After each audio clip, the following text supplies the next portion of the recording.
ભામૈયા ગામમાં આવેલ પાર્વતી શિવ મંદિરમાં 30 માર્ચે કેટલાક મુસ્લિમ પરપ્રાંતીય અસામાજિક તત્વો દ્વારા જે મંદિરના ગર્ભગૃહને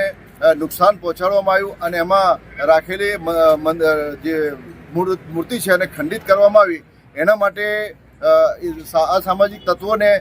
તાત્કાલિક ધોરણે પંચમહાલ જિલ્લાની બાહોશ પોલીસ, જેમાં તમામ એજન્સીઓ, માન્ય પોલીસ અધિક્ષક સાહેબ, નાયબ અધિક્ષક સાહેબ અને ગોધરા બી ડિવિઝનના પોલીસ ઇન્સ્પેક્ટર સાહેબ દ્વારા તાત્કાલિક એને પકડવામાં આવ્યા અને એમના સામે કાયદેસરની કાર્યવાહી કરવામાં આવી. સાથે જે